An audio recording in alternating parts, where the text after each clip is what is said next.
Letter 12. My dear Father, let me resume the interesting subject of which my letters have been so full. It is now 8 weeks since our return from Gilgal. For 5 weeks after we reached Jerusalem, we heard nothing of Jesus, until John, son of Elisaph, reappeared. He and Lazarus came into the city together and to the house of Rabbi Amos. Our first inquiry was, "Have you seen him? Have you heard anything from him?" "John has seen him," answered Lazarus seriously. "Ask him, and he will tell you all." We looked at John, who sat sad and pensive, as if he were dwelling in his mind upon some painful yet tender sorrow. The eyes of my cousin Mary, which always caught their luster from his, were shaded with an inquiring look of sympathy and solicitude. "You are not well, I fear," she said, placing her fair hand upon his white brow and putting back the hair from his temples. "You have been long away, and are weary and ill." "Weary, Mary? I shall never complain of weariness again after what I have beheld." "What have you seen?" I asked. "Jesus in the desert, and when I remember him there, I shall forget to smile more." "You have found him, then?" I eagerly asked. "Yes, after days of painful search, I found him in the very center of the desert of ashes, where foot of man had never trodden before. I saw him upon his knees and heard his voice in prayer. I laid down the sack of bread and fishes and the skin of water I had brought with me to succor him, and with awe drew near where he stood. As I came closer to him, I heard him groan in spirit, and he seemed to be borne down to the earth by some mortal agony. He was, as it were, talking to some invisible evil beings who assailed him.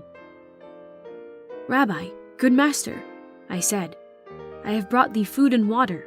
Pardon me if I have intruded upon thy awful loneliness, which is sacred to some deep grief, but I weep with thee for thy woes, and in all thy afflictions I am afflicted. Eat, that thou mayest have strength to endure thy mysterious sufferings." He turned his pale countenance full upon me and extended towards me his emaciated hands, while he smiled faintly and blessed me and said, "Son, thou art very dear to me. Thou shalt one day be afflicted for me, but not now, and then understand wherefore I am now a sufferer in the desert." "Let me remain with thee, divine Messias," I said.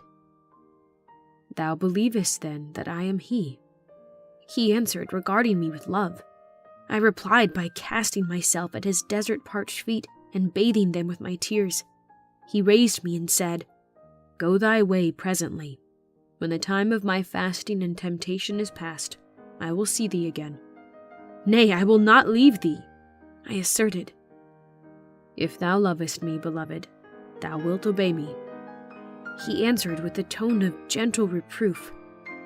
"But thou wilt first eat of the bread I have brought and drink of the water," I entreated.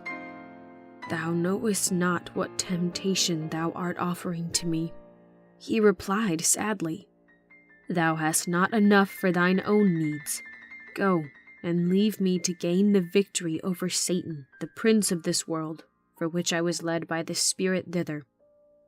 I once more cast myself at his feet, and he lifted me up, kissing me, and sent me away. Oh, you would not have known him, worn and emaciated by long abstinence, weak through suffering. He looked but the shadow of himself. He could not have lived thus if there had not been a divine power within to sustain him. His existence so long, for he had been in the desert 5 weeks without food when I found him, was a miracle in itself, proving the power of God to be in him.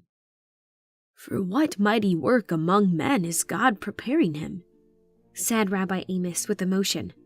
"Surely he is a prophet come from God." "Think you he still lives?" I asked with anxious fears, scarcely trusting my voice above a whisper. "Yes," answered John. "I am come to tell you he was divinely sustained through all, and after 40 days he came forth from the wilderness and suddenly presented himself on the banks of Jordan among John's disciples.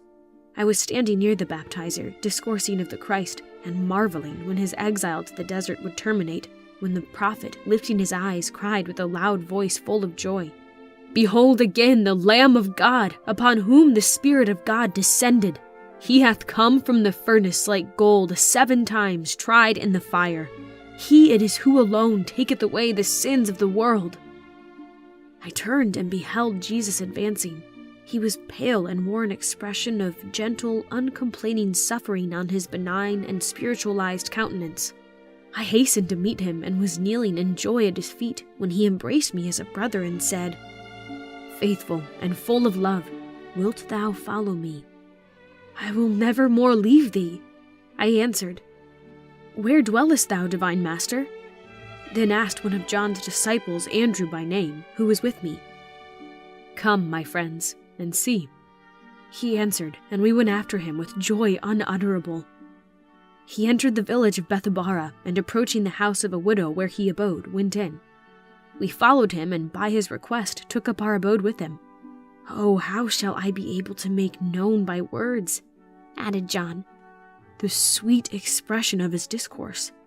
And one day in his presence I grew wise. His words filled the soul like new wine and made the heart glad.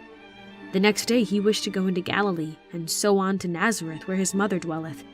And as I have made up my mind to follow him as his disciple henceforth, I have only come hither to make known my purpose to Mary, and to arrange my affairs in the city. Tomorrow I will leave again to join this, my dear Lord, at Cana of Galilee." "Canst thou divine at all his purpose?" asked Rabbi Amos of John.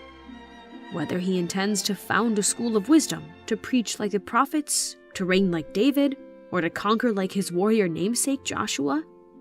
I know not, save that he said he came to redeem that which was lost, and to establish a kingdom that shall have no end." Upon hearing this, all our hearts bounded with hope and confidence in him, and we all together burst forth into a voice of thanksgiving and sang this hymn of praise. "O sing unto the Lord a new song. He hath done marvelous things. His right hand and his holy arm hath gotten the victory. The Lord hath made known his salvation. His righteousness hath he openly shewed in the sight of the heathen. He hath remembered his mercy and his truth towards the house of Israel. All the ends of the earth have seen the salvation of our God." There was this morning, dear Father, no little excitement produced among the chief priests by a formal inquiry sent by Pilate to Caiaphas, the high priest, asking whether this new prophet was to be acknowledged by them as their Messiah. "For if he is to be, it will be my duty," said the governor, "to place him under arrest, inasmuch as we understand the Jewish Messiah is to declare himself king." Upon this there was a tumultuous assembling together of the priests in the porch of the temple, and with many invectives they agreed to send answer to Pilate that they did not acknowledge Jesus of Nazareth to be the Christ. What Pilate will conclude to do I know not. Rabbi Amos informed us that the procurator had gotten some news by courier that morning that Jesus, on his way to Cana, had been followed by a full 1,000 people who hailed him as the Christ. Thus you see, my dear Father, that this divine person is already taking hold of the hearts of the people and arousing the jealousy of our enemies. Be assured that the day will come when he will lift up his standard to the Gentiles and draw all men unto him. Your loving, ADINA.